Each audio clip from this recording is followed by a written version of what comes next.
everyone, welcome back to Bucky's Customs. Hey, in this video I'm going to make a relief carve and I'm going to paint it, and as you can see I've done it. I'm going to show you how I did all this, and I'm not the painter by any means, but I think it came out pretty good, so stay with us and we'll show you how we did it. Hey everyone, before we go any farther, I just want to say a quick thank you to this week's sponsor. Oh God, what is all that?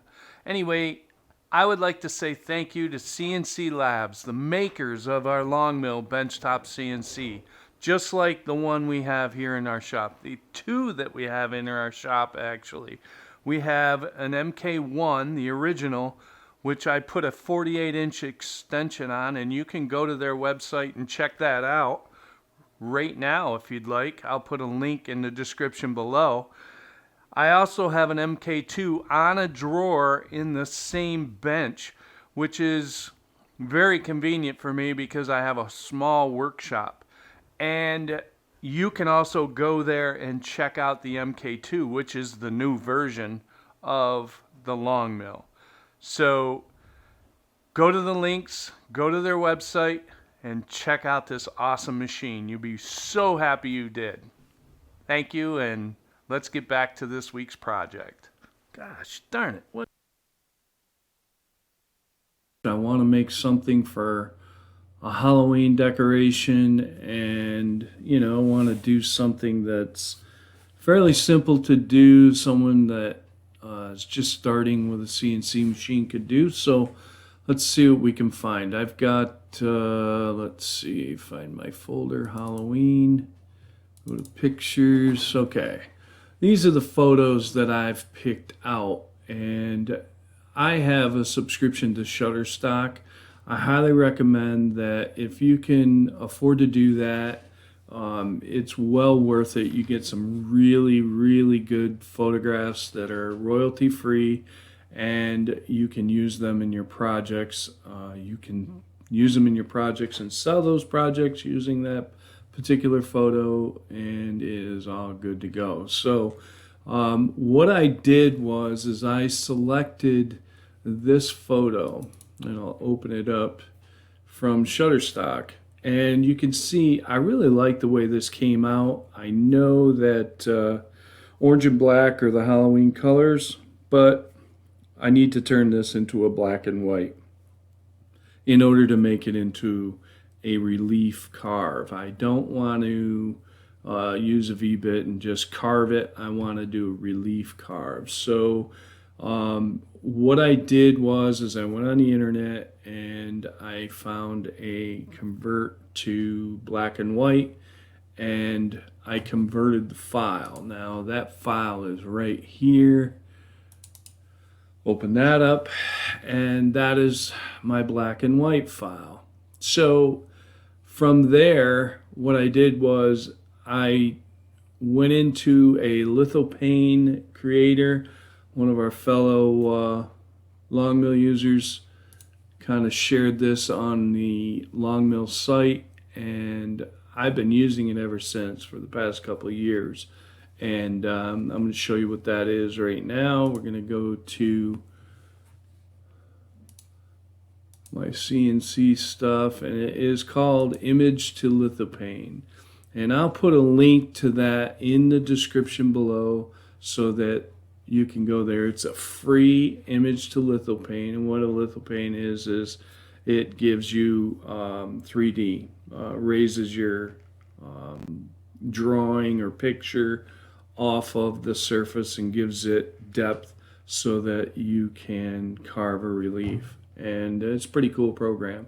You can bring the image in, and I'm not going to go through all this. Some other time I'll do a tutorial on it, but anyway, you bring it in and you turn it into a three-dimensional drawing. And then what I did was I brought it into Carveco. So what we're going to do now is I'm going to open Carveco. Let's see. Now I have the maker version. It's about $15 a month. well worth the money. You can see I've already created it here. I'm going to open this up, and this is what I was able to produce from the black and white photograph. Now I'm going to close this. Actually, let's do this. I'll go to New Model, and we'll keep the same dimensions. Okay, now that we have this open, I'm going to come up here and I'm going to do a save. I've called the first one RIP. Let's do this RIP, and we'll make this number 2, and we'll save that right away. That's the first thing I like to do, just get the file saved. I know a lot of times in the beginning when I first started using Carve, I would just shut it off, start over, shut it off, start over, and I never saved the files. So, you know, just would have crowded my folder with a bunch of junk. And now I know kind of what I'm doing a little bit here, so I saved the file and I get that over with. So what I'm going to do is the Lithopath program, the conversion program, allowed me to save it as an STL, which was, it's like a relief drawing. It gives it dimensions. So it allowed me to save it as an STL. So what we're going to do is go to Relief, click on Import, and then I'm going to come down here and go Import 3D Model. And then we're going to come over here and we're going to select my RIP. And you're going to see that that's going to bring it in with a paste dialog here. It gives you an opportunity to set the size. You see it's like 150 inches by 200 inches.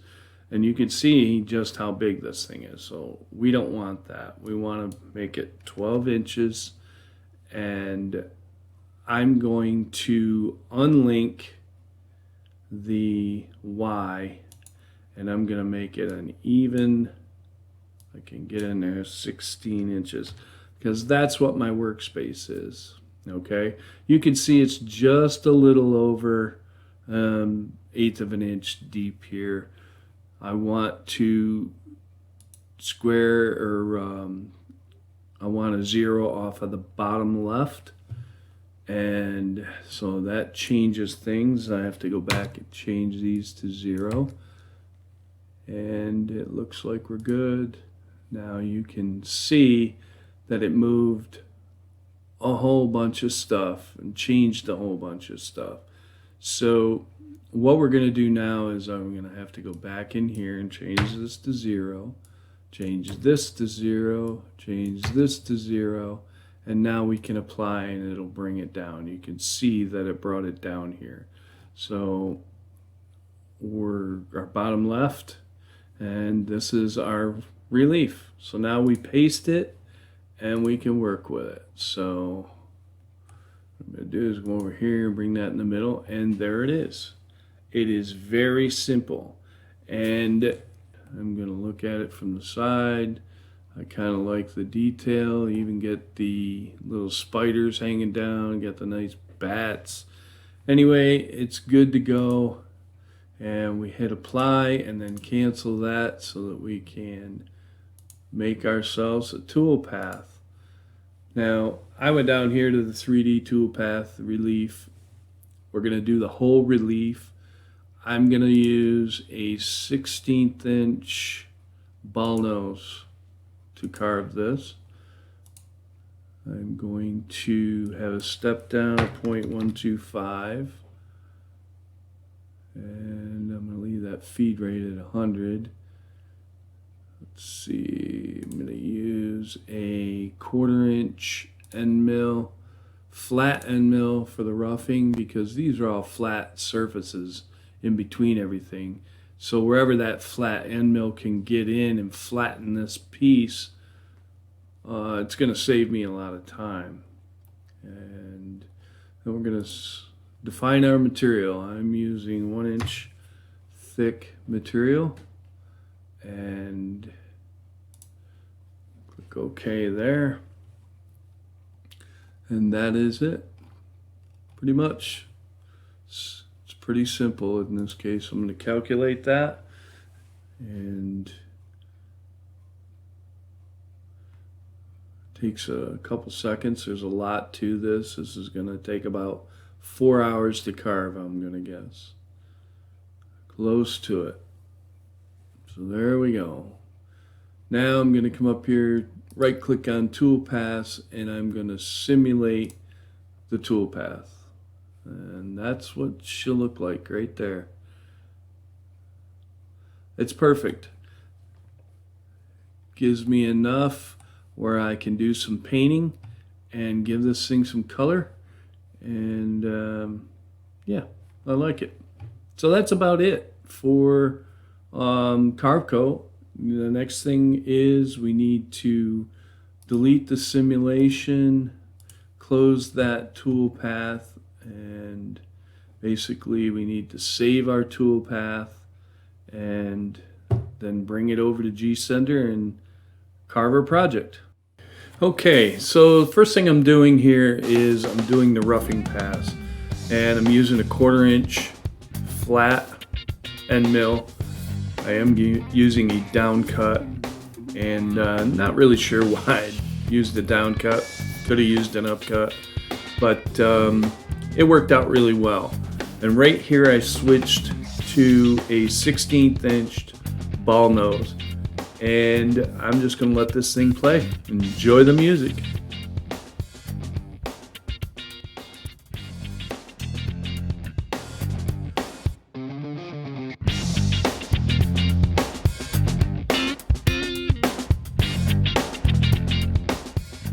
Right here I'm shaping the board. I was going to cut this out and just make it the size of the relief, but I decided, you know what, that looks like a tombstone, so I guess I'll just mimic what I carved. Came out pretty good, I think.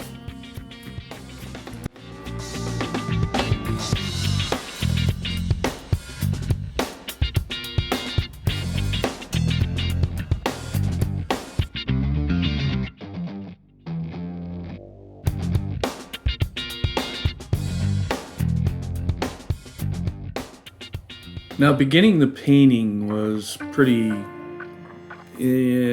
kind of weird for me because I'm not a painter, and I found these markers and I bought some craft paint, and I think, you know, all in all, for my little bit of experience, I think it was okay. So enjoy.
Okay, it's time to mix the epoxy, and I did about 20 ounces for this. I wasn't really sure how much I would need, so I just kind of overdid it a little bit. I had another sign that I had done that I wanted to coat, so I used the excess for that. But mixing this for 5 minutes was about all you needed to do. It's a 1-to-1, and I poured it on, and then realized that because of the fact that some of the letters were higher than the side that didn't carve, they left little holes. So what I had to do was I had to wait until the epoxy thickened enough where it wouldn't run off, and you'll see me in the end here scoop with that little tongue depressor and pour it over the word Halloween and over the pumpkins. But came out really good after that. It managed to fill in the holes, and boy was this thing shiny. I just love doing an epoxy finish.